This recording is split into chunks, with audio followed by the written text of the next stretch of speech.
En el momento en que el doctor miró mis análisis de sangre y se quedó pálido, supe que algo iba mal. No dijo ni una palabra. Simplemente dejó la carpeta sobre la mesa, apretó los labios y salió de la sala como si necesitara aire. A través del ventanal lo vi caminar por el pasillo con pasos rápidos, llevarse la mano a la frente y sacar el teléfono, hablando con alguien mientras negaba despacio, como si intentara procesar algo imposible. Yo seguía allí, con la mano vendada, el uniforme gris empapado en sangre seca y fresca, sentado en una camilla que crujía cada vez que respiraba hondo.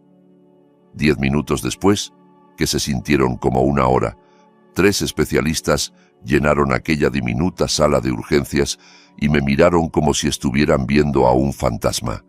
No con lástima, no con preocupación, sino con una incredulidad total que me heló más que cualquier diagnóstico fatal. Me llamo Nicolás Reyes, tengo 38 años, y 3 meses antes de esa noche limpiaba baños y trapeaba pasillos por el salario mínimo en ese mismo hospital. Era invisible, era nadie. Era el hombre al que su esposa infiel y el millonario de su amante le habían destruido todo lo que tardó 15 años en construir. Antes de caer tan bajo, había sido ingeniero estructural senior. Ganaba $218,000 al año y vivía convencido de que lo tenía todo más o menos bajo control. Diseñaba edificios pensados para durar un siglo.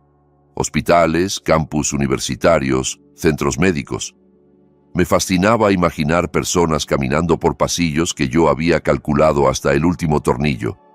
Niños corriendo por escaleras que yo había dimensionado, vidas enteras desarrollándose en espacios que existían porque alguien, años atrás, se rompió la cabeza con números y planos. Tenía una casa en las afueras, un coche decente, un buen plan de jubilación y un futuro que parecía estable y seguro. Creía estar viviendo el sueño. Trabajo respetado, facturas pagadas, un matrimonio que pensaba sólido. Hasta que mi esposa, Jimena, decidió que yo no era lo bastante ambicioso para sus estándares. Jimena encontró a un inversionista tecnológico llamado Víctor Salgado, un hombre con $60 millones, un yate y todas las cosas que ella creía que merecía. No solo me dejó, ayudó a Víctor a quemar mi carrera hasta los cimientos con una precisión quirúrgica. Víctor hizo las llamadas adecuadas a las personas adecuadas. Yo nunca escuché esas conversaciones, pero vi los resultados. Me despidieron sin causa, me vetaron de todas las firmas de ingeniería de la región, y de la noche a la mañana pasé de ser pieza clave a ser un nombre que nadie quería incluir en su plantilla. Vi cómo mis ahorros se iban agotando, mientras Jimena se quedaba con la casa y con la mitad de todo lo demás. La noche en que empecé mi trabajo de conserje, ella me envió una foto suya en el yate de Víctor, en algún lugar del Caribe. Llevaba un bikini blanco, una copa de champán y una sonrisa de anuncio. El mensaje que acompañaba la foto tenía solo 2 palabras que siguen resonando en mi cabeza. Disfruta la pobreza. 3 meses después, allí estaba yo, el tipo que fregaba inodoros para vivir, sentado en una camilla con 16 puntos en la mano por culpa de un foco roto que me abrió la piel. Tenía la sangre empapando el uniforme gris y la muñeca palpitando al ritmo de un tambor de guerra. Había perdido suficiente como para preocupar a las enfermeras. Vi el brillo profesional en sus ojos cuando midieron mi presión, el gesto rápido con el que llamaron a otro médico. Me hicieron análisis. Protocolo estándar para una herida tan profunda, me dijeron. Yo esperaba que me dijeran que estaba anémico, tal vez diabético, quizá algo peor. En ese momento casi deseaba que fuera algo fatal. Sonará dramático, pero cuando llevas meses sintiendo que cada día es peor que el anterior, la idea de que todo termine de golpe deja de ser terrorífica y empieza a parecer descanso. Pero cuando el doctor Raúl Andrade volvió con 3 especialistas, cuando cerraron la puerta, arrimaron sillas y se sentaron frente a mí, como si fueran a darme una noticia capaz de destrozarme la vida, entendí que aquello era algo completamente distinto. La jefa de genética se sentó a mi lado, con una tablet en la mano, y me hizo una pregunta que parecía no tener nada que ver con mi mano. Señor Reyes, ¿su padre fue adoptado? Le contesté que sí. Mi padre, Jorge Reyes, había sido adoptado de bebé en 1952. Nunca conoció a sus padres biológicos, jamás los buscó, murió convencido de que el pasado no importaba. De niño me contaba esa historia con una tranquilidad que me confundía. Un bebé dejado en un orfanato, una pareja obrera sin muchos recursos que decide llevárselo a casa, una vida sencilla construida a base de turnos en la acería y comida caliente en la mesa. La doctora asintió despacio, como si esa pieza encajara exactamente donde debía en un rompecabezas que yo ni siquiera sabía que existía. Luego pronunció un apellido que cualquiera en mi estado habría reconocido, un nombre asociado a altos hornos, rascacielos y miles de millones de dólares en fundaciones benéficas. Un apellido que pertenecía a una de las familias más ricas de la historia del país. Señor Reyes, dijo con calma, cada palabra pesada como plomo, según su perfil genético, usted es nieto biológico de Elías del Bosque. Elías del Bosque había muerto 2 meses antes, a los 94 años. Su patrimonio rondaba los 9.000 millones de dólares. Su rostro había estado en las noticias, en portadas de revistas, en documentales sobre el hombre de acero que había levantado un imperio industrial. No tenía herederos vivos. Su único hijo había muerto décadas atrás sin dejar descendencia, o eso creía todo el mundo. La doctora explicó que ese hijo sí había tenido un bebé, un niño nacido en secreto y entregado en adopción para proteger el apellido de la familia. Ese bebé era mi padre, y eso significaba que yo era el único heredero vivo de todo ese imperio. La habitación empezó a dar vueltas. Los puntos de mi mano latían al ritmo de mi pulso.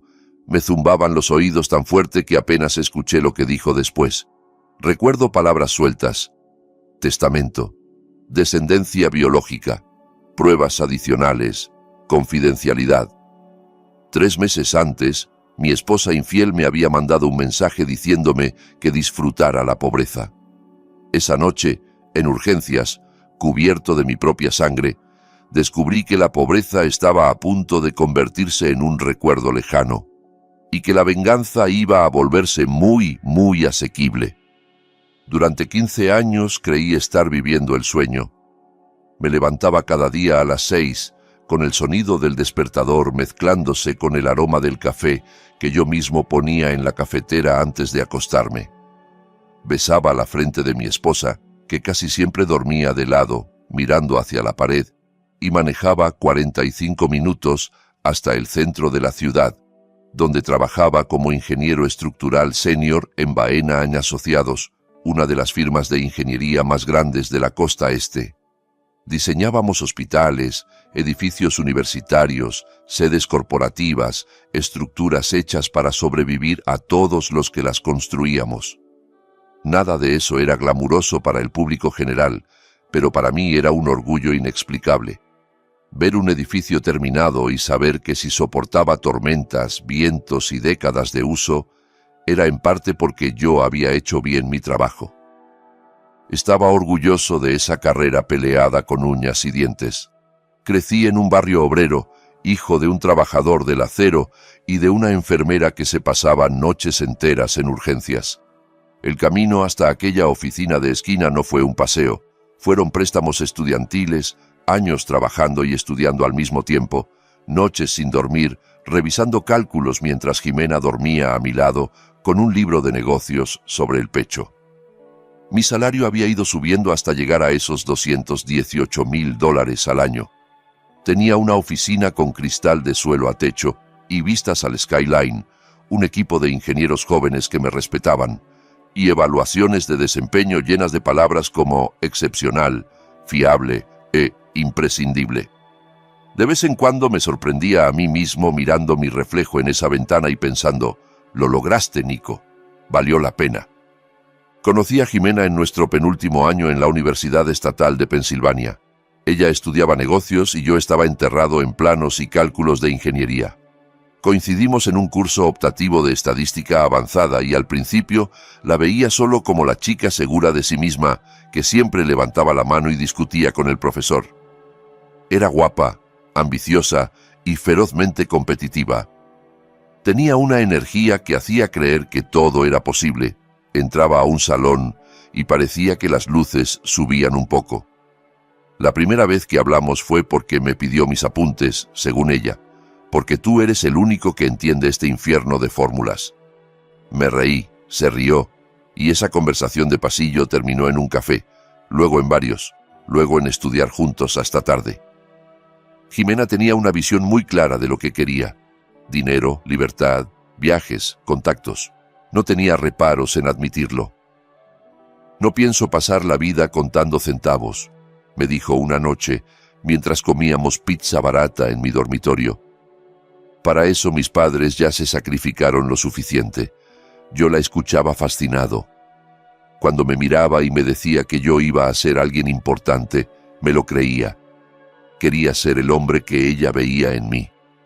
Nos casamos 2 años después de graduarnos, con una ceremonia sencilla, una recepción modesta y solo familia y amigos cercanos. Mi madre, Dolores, lloró todo el tiempo. Mi padre, Jorge, me dio la mano con fuerza y me dijo que estaba orgulloso del hombre en que me había convertido. Esa fue la última vez que recuerdo haberme sentido completamente en paz con mi vida, sin sombras al horizonte. Mi padre murió cuando yo tenía 26 años, un infarto, sin aviso. Tenía 61 y había trabajado en una acería desde los 18. Sus manos estaban llenas de callos y marcas de toda una vida de trabajo duro, pero nunca se quejaba. Solía decir que el trabajo honesto era recompensa en sí mismo, que el carácter de un hombre se forjaba en lo que soporta sin recibir aplausos. Recuerdo haberlo visitado en la acería cuando era niño. El calor sofocante, el ruido ensordecedor, las chispas anaranjadas saltando como luciérnagas peligrosas. Él caminaba por allí con casco y gafas, saludando a todos por su nombre. Nunca supe cuánto agotamiento escondía detrás de su sonrisa al llegar a casa. Jorge Reyes había sido adoptado de bebé. Nunca supo quiénes eran sus padres biológicos y jamás los buscó.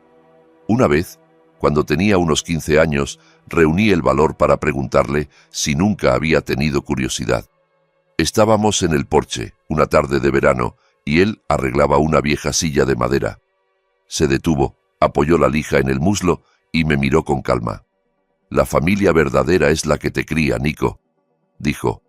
«La que está cuando estás enfermo, cuando no tienes un centavo, cuando metes la pata. El resto es biología, y la biología, hijo, no te abraza por las noches». Yo acepté esa respuesta y nunca insistí. Ahora desearía haber hecho más preguntas, haber escarbado en ese pasado que él se empeñaba en dejar enterrado.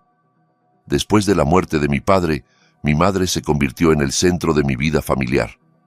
Había trabajado 30 años como enfermera en el Hospital General de Filadelfia antes de jubilarse.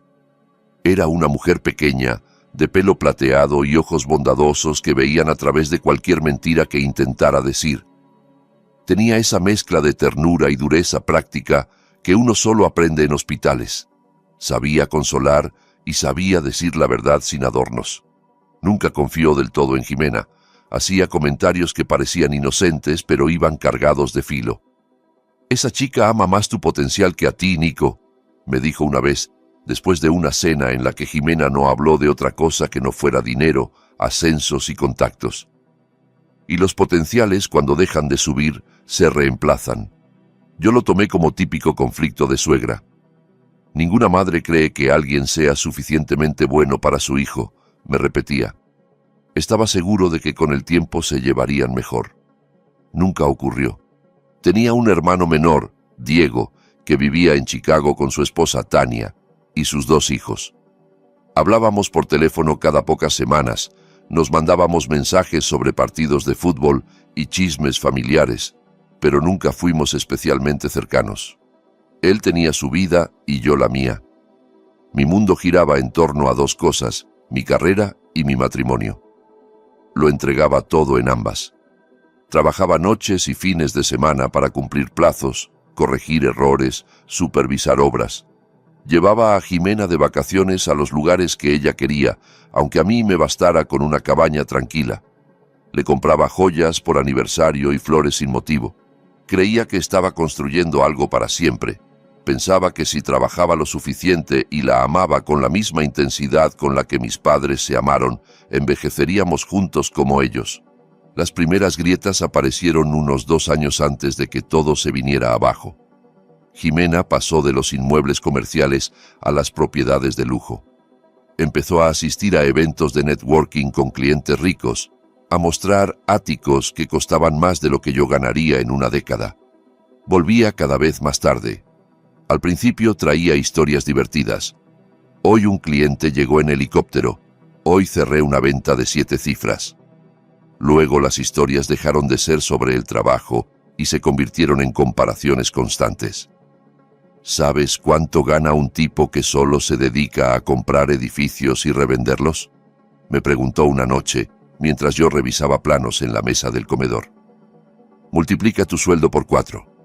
Eso, sin tener que estar pendiente de códigos de construcción ni de juntas de vecinos.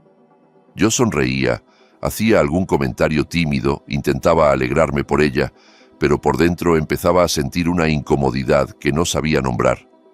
Hablaba sin parar de dinero, de gente que tenía más que nosotros, del estilo de vida que merecía. Empezó a criticar mi ropa, mi coche, incluso la zona donde vivíamos, como si de repente todo lo que antes le había parecido suficiente se hubiera vuelto mediocre. Yo veía los cambios, pero me convencí de que eran fases normales, ambición profesional, crecimiento, nada de qué preocuparse. La confiaba al 100%, nunca me había dado motivos para sospechar de su fidelidad. Creía en nuestro matrimonio igual que creía en los edificios que diseñaba, sólidos, permanentes, hechos para durar. Me equivoqué en todo. La noche en que descubrí la verdad, llegué temprano a casa desde el trabajo con una migraña brutal. Había discusión con un contratista, retrasos en una obra, un problema con el presupuesto, y mi cabeza latía como si tuviera un martillo dentro. La casa estaba silenciosa, demasiado silenciosa. Su coche estaba en el garaje, pero no respondió cuando la llamé. Dejé la chaqueta en el perchero, me aflojé la corbata y subí para tomarme una pastilla y acostarme en la oscuridad. Entonces oí su voz en el dormitorio. Se reía. Esa risa suave y coqueta que no escuchaba dirigida a mí desde hacía años. Me quedé frente a la puerta entreabierta, el corazón golpeándome en las costillas. No tiene ni idea, decía. Está tan obsesionado con sus planitos y sus proyectos de ingeniería que no ve nada. Podría hacer la maleta e irme mañana mismo, y probablemente no se daría cuenta hasta que se le enfriara la cena. Sentí que el pecho se me cerraba. Empujé la puerta despacio, como si el simple hecho de hacerlo pudiera cambiar lo que ya había oído. Estaba tumbada sobre la cama con una bata de seda, el móvil pegado a la oreja y una sonrisa por algo que le habían dicho. Tenía las piernas cruzadas, el esmalte de las uñas impecable, el cabello recogido en un moño descuidado que le daba un aire juvenil. Cuando me vio ahí parado, se le fue el color de la cara durante exactamente 2 segundos. 2 segundos en los que creí ver a la mujer que conocí en la universidad, asustada, sorprendida, culpable. Luego se recompuso, apretó los labios y le dijo a quien fuera que la llamaba que hablarían después. Colgó con una tranquilidad que me revolvió el estómago.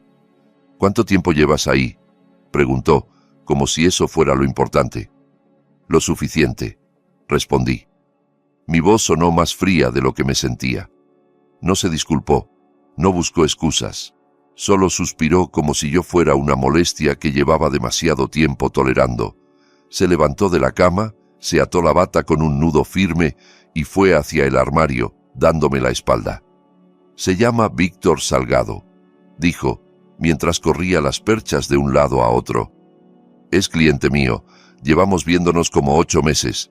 8 meses, lo dijo como quien confiesa que lleva meses en un gimnasio nuevo y se le olvidó comentarlo.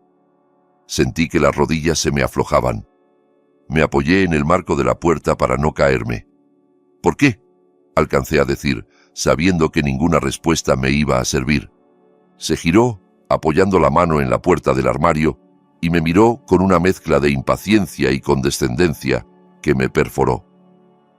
Porque Víctor está yendo a lugares, Nico. Tiene 60 millones de dólares. Me lleva a París un fin de semana cualquiera. Me presenta a gente que de verdad importa. Tú me llevas a un restaurante de cadena y hablas de cargas de concreto y tensiones. ¿De verdad no ves la diferencia? Quise gritar, tirar algo, romperlo todo, preguntarle si aquellos años compartidos no valían nada, si las tardes en las que lloró en mis brazos por una venta perdida se habían borrado de su memoria. Pero solo me quedé ahí, en shock, mientras la mujer a la que había amado 15 años desmontaba nuestro matrimonio con la frialdad de quien devuelve una prenda que no le quedó bien. Quiero el divorcio, añadió, como si fuera la conclusión lógica de un informe de negocios. Ya hablé con un abogado. No dormí esa noche. No lloré. Me senté en el sofá con las manos entrelazadas, mirando a la nada mientras los minutos se arrastraban. Escuché cómo ella se duchaba, cómo hablaba por teléfono en voz baja, cómo finalmente cerraba la puerta del dormitorio. En algún momento de la madrugada, me levanté, fui a la cocina y encontré sobre la mesa una carpeta con papeles perfectamente organizados. La primera página tenía el logo de un despacho de abogados y mi nombre en letras mayúsculas. Jimena no solo me estaba dejando, lo había planeado con tiempo, con calma, con estrategia. Los siguientes 3 meses fueron los peores de mi vida. Jimena se mudó al ático de Víctor mientras nuestros abogados se despedazaban por los bienes.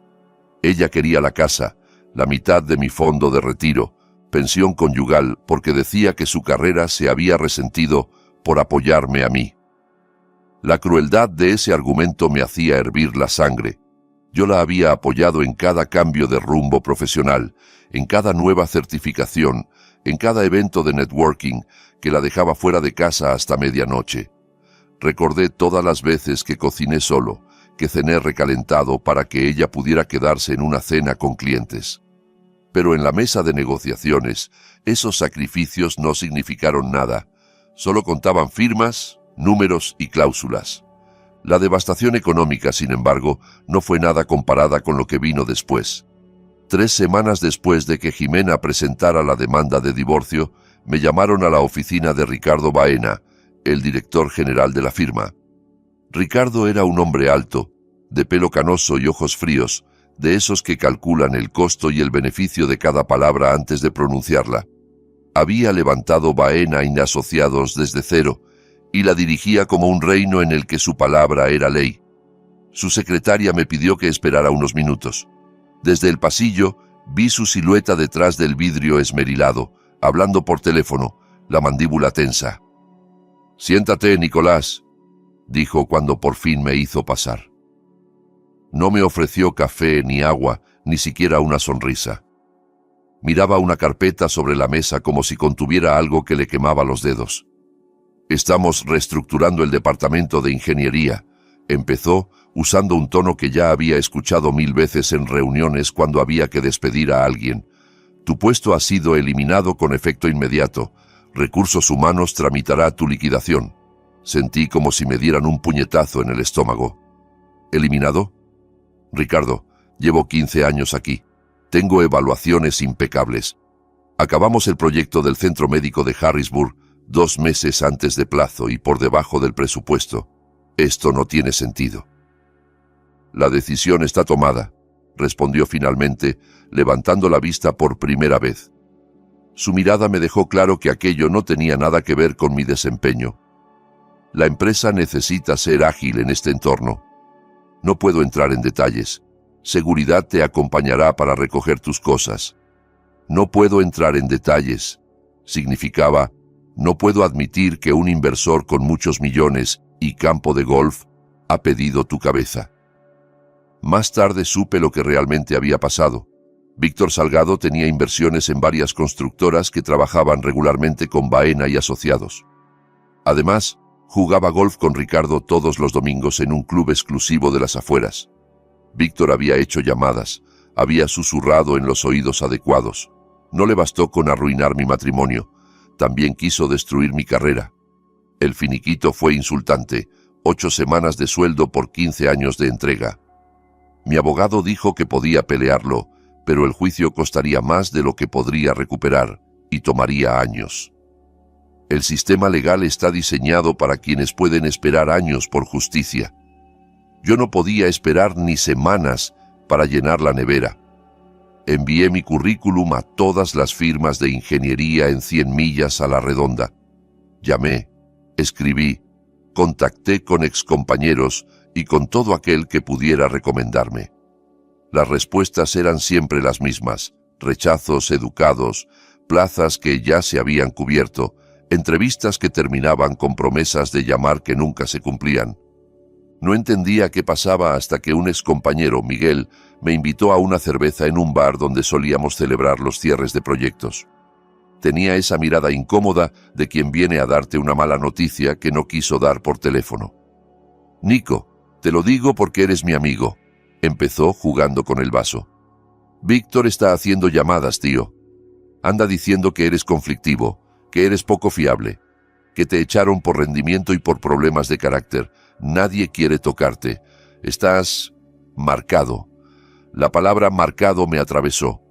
No era solo estar desempleado, era estar vetado, borrado de la industria a la que le había entregado toda mi vida adulta, y no podía hacer nada.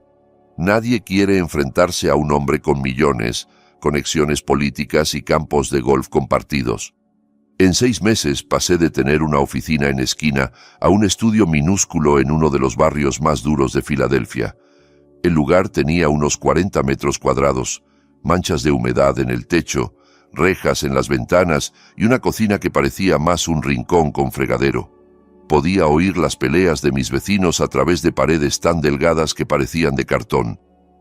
Por la noche, las sirenas no paraban y aprendí a dormir con la almohada sobre la cabeza para intentar ahogar los gritos. Mis ahorros se evaporaron más rápido de lo que imaginé. Renta, comida, servicios, coche, seguro. Las cuentas nunca cuadraban, por mucho que repitiera los números una y otra vez con una calculadora en la mano. Vendí mi reloj, mis palos de golf, mi colección de herramientas, cualquier cosa que no fuera esencial para sobrevivir. Ni así era suficiente.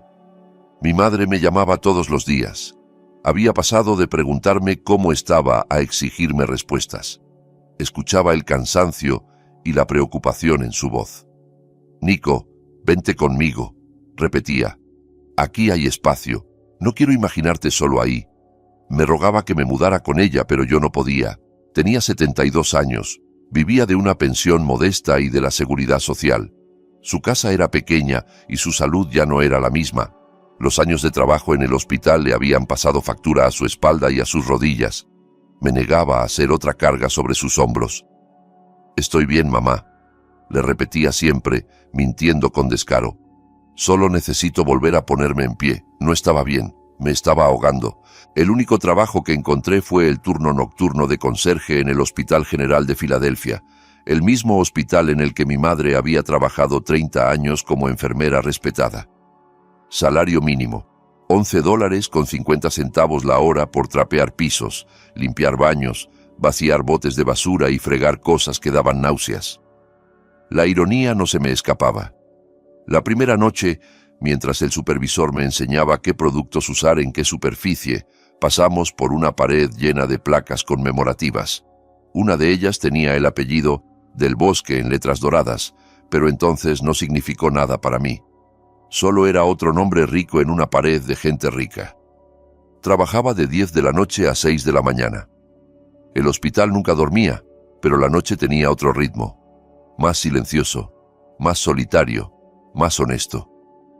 Recorría los pasillos mientras médicos y enfermeras pasaban corriendo de un lado a otro, con miradas concentradas que no se desviaban hacia el tipo del carrito de limpieza. Yo era invisible. Solo otro hombre con uniforme gris y un gafete que nadie se molestaba en leer. La vergüenza era aplastante. Había pasado toda mi vida adulta construyendo algo que me enorgullecía. Había diseñado estructuras que durarían generaciones. Ahora fregaba baños y recogía basura por menos de lo que antes gastaba en una sola cena con Jimena. La noche que me mandó aquel mensaje, estaba de rodillas limpiando un derrame pegajoso en la sala de espera de urgencias. Un niño había vomitado en el suelo y su madre me pedía perdón una y otra vez. «No se preocupe», le dije con una sonrisa automática. «Para eso estoy». Mientras tallaba el piso con el cepillo, sentí el teléfono vibrar en el bolsillo. Lo saqué y vi su nombre en la pantalla. Jimena. Contra todo sentido común, abrí el mensaje. Pensé que tal vez tendría que ver con algún trámite pendiente del divorcio, con algún documento que firmar. Pero no. Era la foto de Jimena y Víctor en un yate, con agua azul cristalina de fondo. Ella, en bikini blanco y gafas enormes, apoyada en él con una copa de champán. Él, con camisa abierta y sonrisa de ganador. Parecían la publicidad de una vida que yo jamás tendría. Debajo, la frase, «Disfruta la pobreza. Te faltó ambición». Me quedé mirando aquel mensaje un buen rato, con el cepillo inmóvil en la mano y el olor a desinfectante subiendo por mi nariz. Sentí una punzada en el pecho, como si alguien me hubiera clavado una aguja desde dentro. Algo dentro de mí se resquebrajó. No se rompió, se resquebrajó. Hay diferencia. Romperse es rendirse. Resquebrajarse es el aviso de que algo está a punto de cambiar. No respondí. Escribí varias cosas y las borré. Insultos, verdades, sarcasmos. Al final, bloqueé la pantalla y guardé el móvil. Terminé de limpiar el piso y seguí trabajando, porque era lo único que podía controlar. Presentarme, hacer el trabajo, sobrevivir un día más. 3 meses pasaron en una nube de agotamiento y rutina. Adelgacé 9 kilos porque no podía permitirme comer bien. Mis pantalones me quedaban flojos y me abrochaba el cinturón en un agujero que nunca había usado. Dejé de llamar a mis amigos porque no tenía nada que decir más allá de desgracias. Vivía en una niebla de desesperación que se hacía más densa cada día. La noche en que todo cambió empezó como cualquier otro turno. El supervisor me pidió que reemplazara un foco fundido en un cuarto de suministros cerca de urgencias. Era una tarea sencilla, algo que había hecho cientos de veces en casa sin pensarlo. Subí a la pequeña escalera de aluminio, giré la bombilla vieja y noté que estaba atorada. Forcé un poco más. El vidrio estalló en mi mano con un chasquido seco. Sentí cómo los fragmentos se hundían en la palma y la muñeca. El dolor fue instantáneo e intenso, caliente, eléctrico. La sangre brotó de inmediato, resbalando entre mis dedos, cayendo en gotas gruesas sobre el piso blanco. Retrocedí tambaleando. La escalera se movió y tiré una estantería de suministros. El ruido metálico hizo eco por el pasillo. Una enfermera corrió hasta allí, alarmada. Me encontró sentado contra la pared, la espalda apoyada en el azulejo frío, presionando un trapo sobre la mano mientras la sangre lo empapaba y se desbordaba por los lados. Me mareaba. Todo daba vueltas y veía puntitos negros en los bordes de mi visión.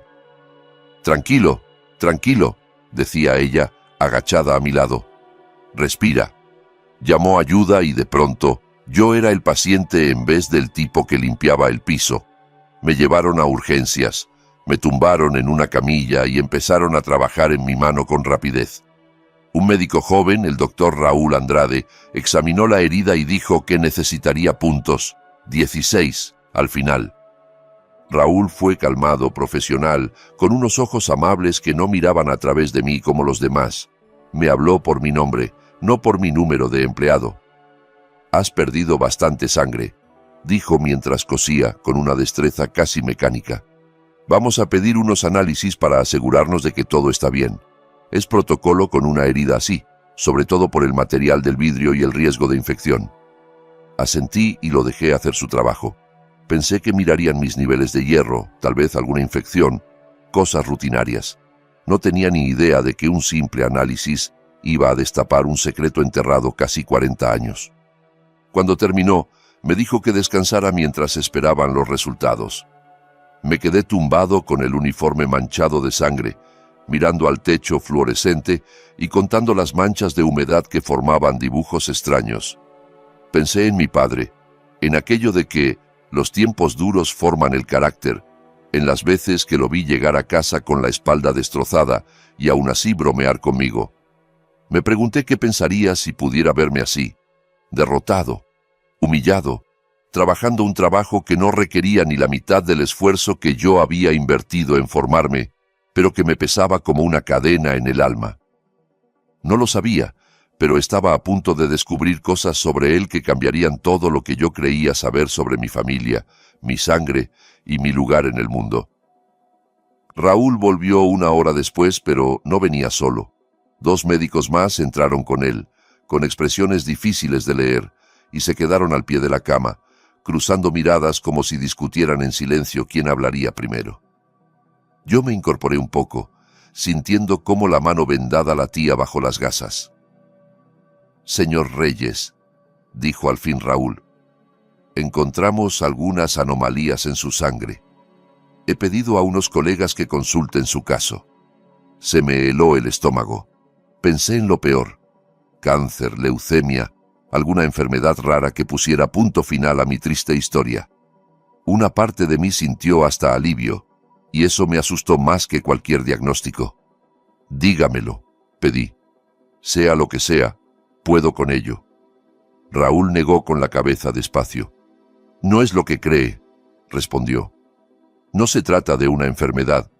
Encontramos marcadores genéticos inusuales que activaron una alerta en la base de datos del hospital. Antes de que pudiera preguntar qué significaba eso, la puerta se abrió de nuevo. Entró una mujer mayor, bata blanca impecable, gafas de montura fina y un aire de autoridad que hizo que los demás se hicieran a un lado de forma casi instintiva. «Señor Reyes, soy la doctora Paula Vela, jefa del Departamento de Genética del Hospital General de Filadelfia», se presentó extendiendo una mano firme. «Siento la intromisión, pero lo que hemos visto en sus análisis es bastante extraordinario». Acercó una silla a mi cama y se sentó. Los demás se quedaron de pie, observándome con una intensidad que me erizaba la piel. «Necesito hacerle algunas preguntas sobre su historia familiar», continuó. «En concreto, sobre su padre. ¿Fue adoptado?». La pregunta me descolocó. «Sí», respondí. «Lo adoptaron de bebé en 1952. Nunca supo quiénes eran sus padres biológicos». «¿Y nunca intentó buscarlos? ¿No dejó ningún registro, ninguna pista, algún comentario sobre un apellido, una ciudad?». «Nada», dije, sintiendo una especie de culpa absurda por no tener más información. «Siempre decía que la familia es la que te cría». No hablaba de otra cosa. Ella guardó silencio unos segundos y luego se inclinó hacia mí, usando un tono suave pero muy preciso. «Su sangre contiene marcadores genéticos que solo hemos encontrado una vez en toda nuestra base de datos», explicó. «Pertenecen a una familia cuyas historias clínicas conservamos desde hace décadas porque han hecho donaciones enormes a este hospital». Se me secó la boca. «¿Qué familia?», pregunté, aunque una parte de mí ya temía la respuesta. «La familia del Bosque», dijo. El apellido me cayó encima como un ladrillo. Todo el mundo en Pensilvania conocía a los del Bosque. Elías del Bosque había levantado un imperio del acero a principios de 1900 y se convirtió en uno de los hombres más ricos del país. La Fundación del Bosque había donado cientos de millones de dólares a hospitales, universidades y organizaciones benéficas. Su nombre estaba en edificios, becas y centros de investigación por todo el estado. Elías había muerto 2 meses antes, a los 94 años. Su muerte llenó las noticias porque dejó un patrimonio de más de 9.000 millones de dólares. Pero había un problema con la herencia que abogados y periodistas discutían desde entonces.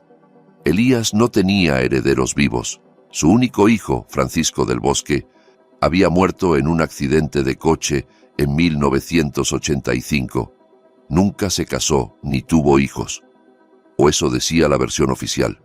Cuando falleció, El testamento de Elías dejaba claro que toda la fortuna iría a cualquier descendiente biológico. Si no existía ninguno, el patrimonio se disolvería y se repartiría entre distintas fundaciones. La doctora Vela me miraba con atención mientras las piezas se encajaban en mi cabeza, una a una, con un ruido seco. «Señor Reyes», continuó, «según su perfil genético, usted es nieto biológico de Elías del Bosque. Su padre, Jorge, era hijo ilegítimo de Francisco del Bosque. Nació en 1952, fruto de una relación con una mujer que trabajaba en la finca de la familia. El embarazo se ocultó y el bebé se entregó en adopción para proteger la reputación de los del Bosque. Los registros de esa adopción fueron sellados, pero el ADN no miente. Repetimos la prueba 3 veces. Usted es nieto de Francisco del Bosque. Usted es, en este momento, el único heredero vivo de la fortuna del Bosque». Me quedé sin aire. La sala parecía encogerse, o tal vez era yo quien se hacía más pequeño dentro de aquella camilla. «Eso es imposible», susurré. «Mi padre no era nadie. Trabajó toda su vida en una acería. Nunca tuvo dinero ni contactos. Él nunca supo quién era realmente», dijo ella con suavidad. «Los registros de adopción fueron sellados. La familia se aseguró de eso. Pero el testamento de Elías se redactó con claridad. Cualquier descendiente biológico. Eso incluye hijos ilegítimos, nietos, bisnietos. Incluye a personas como usted, que no tenían ni idea de dónde venían sus raíces». Las semanas siguientes fueron un huracán de abogados, pruebas de ADN y atención mediática. Una parte de mí quería salir corriendo, esconderse bajo las sábanas de mi estudio y fingir que nada de aquello estaba pasando. Otra parte, la que se había resquebrajado con el mensaje de Jimena, se aferró a la idea de que tal vez, por primera vez en mi vida, la balanza se inclinaba a mi favor. El equipo legal de la Fundación del Bosque impugnó mi reclamación al principio. Llevaban meses preparando la distribución del patrimonio según las cláusulas benéficas del testamento. Que de pronto apareciera un conserje diciendo ser el heredero perdido sonaba a guión de película barata. Pero las pruebas eran innegables. 3 laboratorios independientes confirmaron mi vínculo genético con la familia. Genealogistas rastrearon la adopción de mi padre hasta un orfanato católico de Pittsburgh que, casualmente, había recibido donaciones importantes de la familia del Bosque en 1952, el mismo año en que Jorge nació y fue entregado.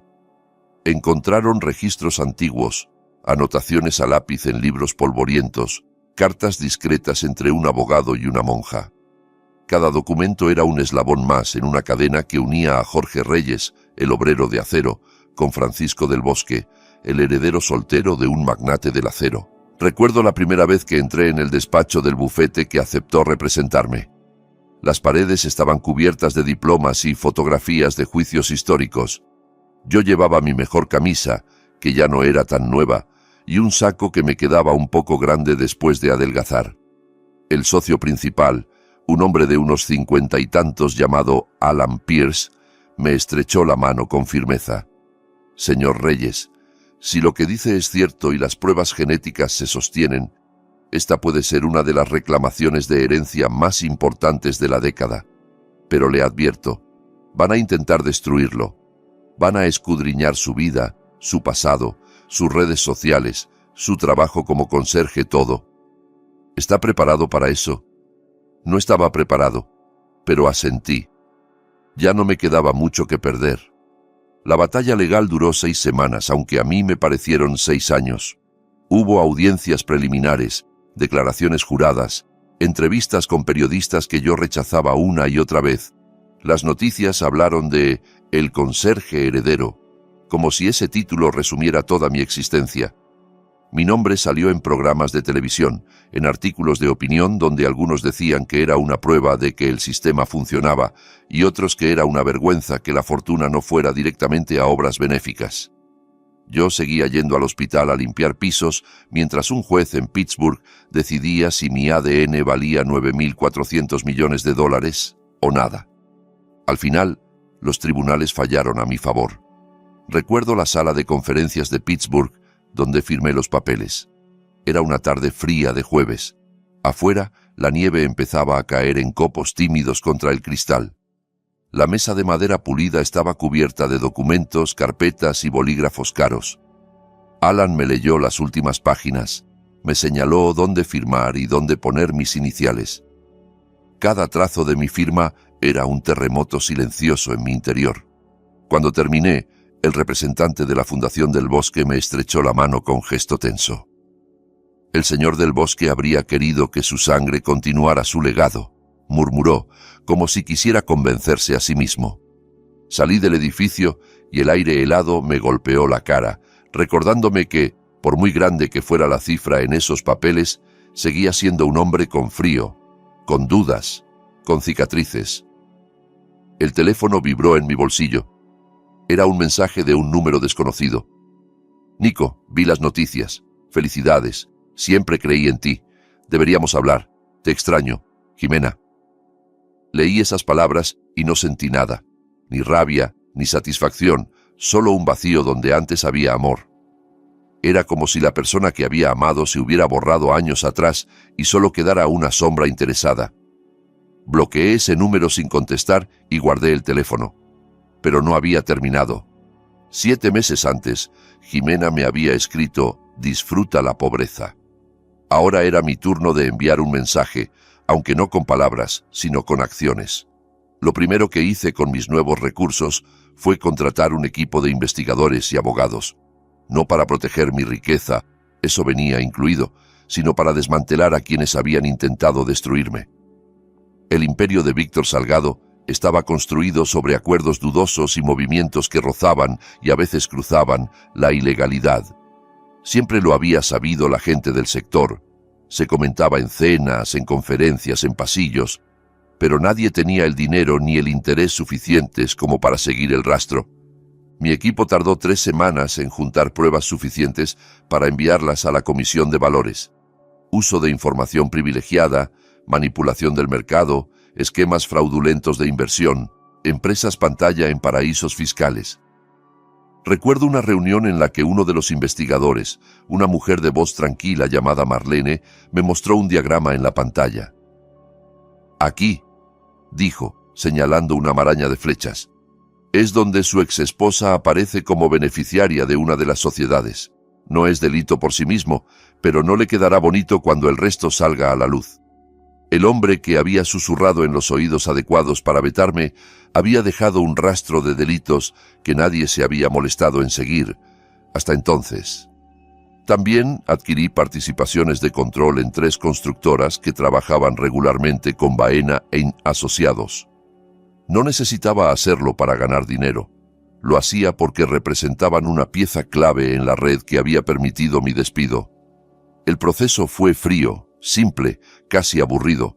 Reuniones con bancos, ofertas que no podían rechazar, compras discretas a través de sociedades.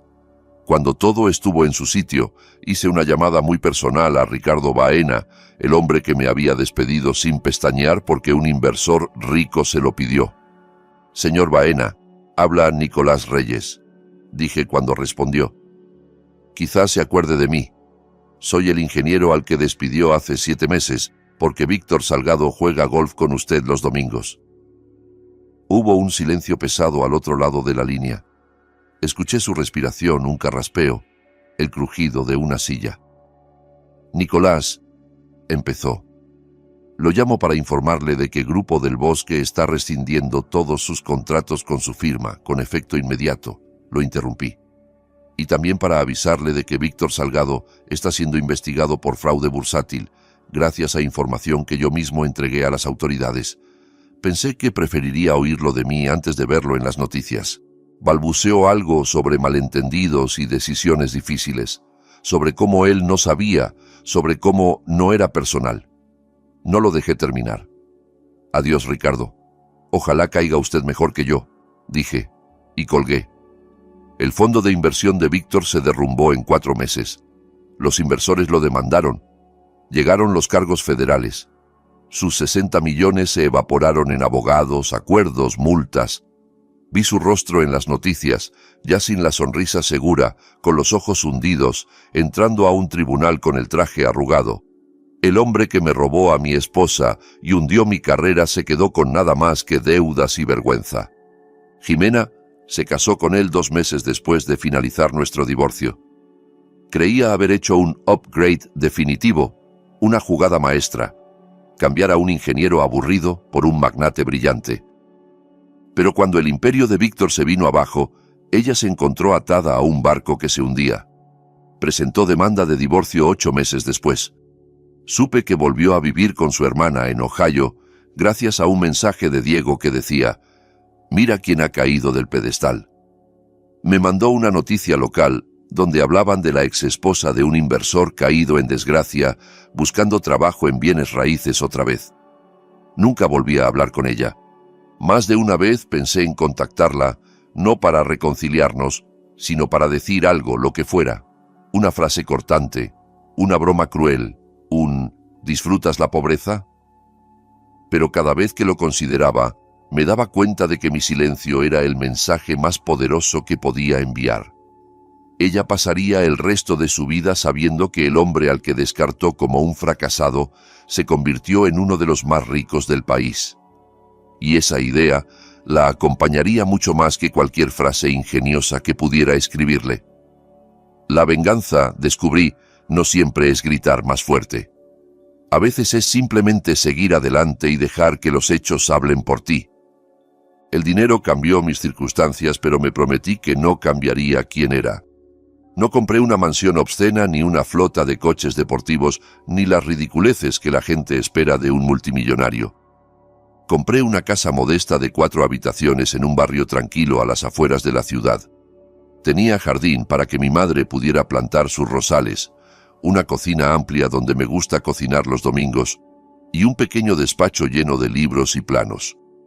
Contraté a un pequeño equipo para ayudarme a gestionar mis asuntos porque la magnitud de la fortuna daba vértigo. Viví de forma sencilla, porque la sencillez me recordó qué es lo que de verdad importa y porque, después de haber dormido en un estudio diminuto con sirenas de fondo, cualquier cosa mejor ya me parecía lujo. La primera decisión grande que tomé fue donar $4.000 millones a la Fundación del Bosque. Elías había pasado su vida construyendo algo que le sobreviviera. Yo quería honrar ese legado, no solo aprovecharme de él. La fundación amplió su trabajo en educación, salud y lucha contra la pobreza. Me involucré personalmente en decidir a dónde iba el dinero, y cada proyecto que aprobaba era una forma de reconciliarme con el hecho de haber recibido tanto de golpe. Visitaba escuelas en barrios como en el que crecí, clínicas rurales, refugios. Sabía lo que era preguntarse cómo pagar el próximo mes de renta, y no quería que mi historia se quedara solo en un golpe de suerte. Mi madre, Dolores, se mudó a una casita preciosa en una zona llamada Valle Verde, con el jardín con el que siempre soñó. Tenía un porche amplio, un árbol perfecto para colgar una hamaca y una cocina luminosa. Pagarla en efectivo fue uno de los actos más liberadores de mi vida. La visito todos los domingos a cenar.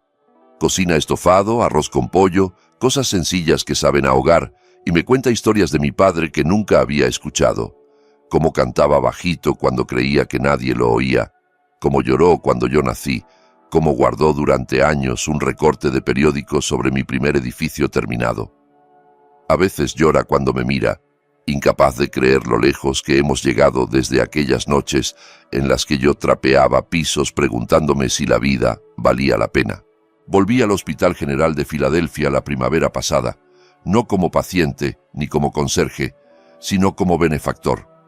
No entré por la puerta de servicio, empujando un carrito de limpieza, sino por la entrada principal, donde antes solo pasaba para visitar a mi madre en su turno.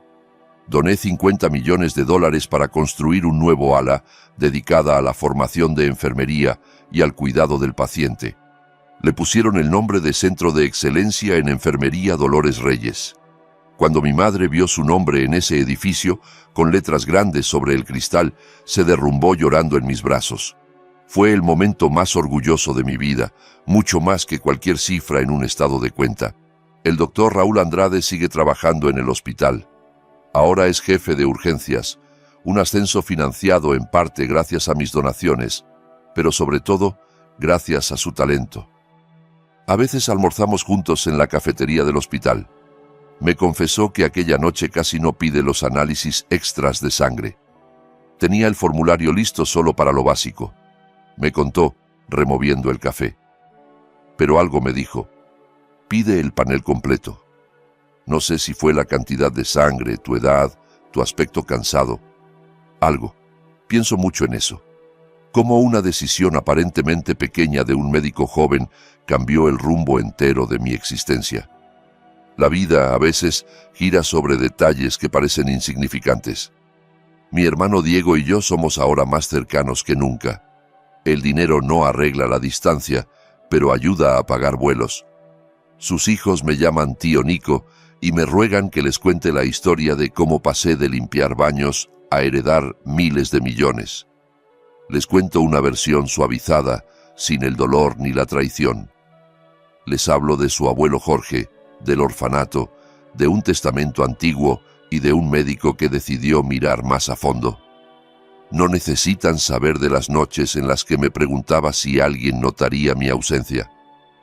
Solo necesitan saber que su tío no se rindió, que a veces la vida da giros que nadie ve venir, pero que esos giros solo te encuentran si sigues en movimiento. En esos meses oscuros aprendí algo que ningún dinero puede enseñar. Tu momento más bajo no es tu final, es un punto en el camino, no una pared. La noche en que me senté en la camilla, con la sangre empapando el uniforme, no tenía nada, ni carrera, ni matrimonio, ni esperanza. Estaba listo para rendirme a la oscuridad.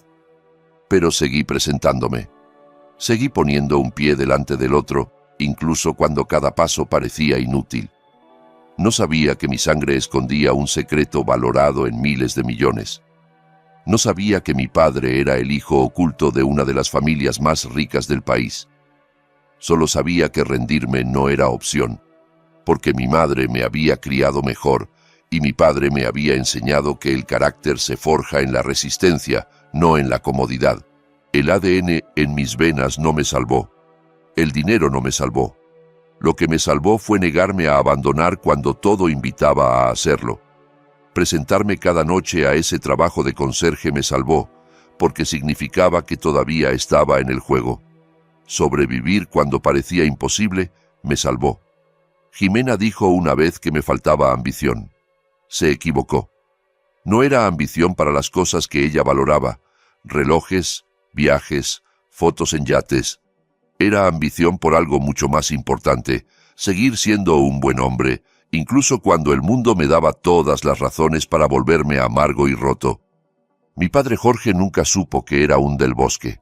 Murió creyendo que era solo hijo de un obrero del acero, que llevó una vida sencilla, sin lujos, sin titulares.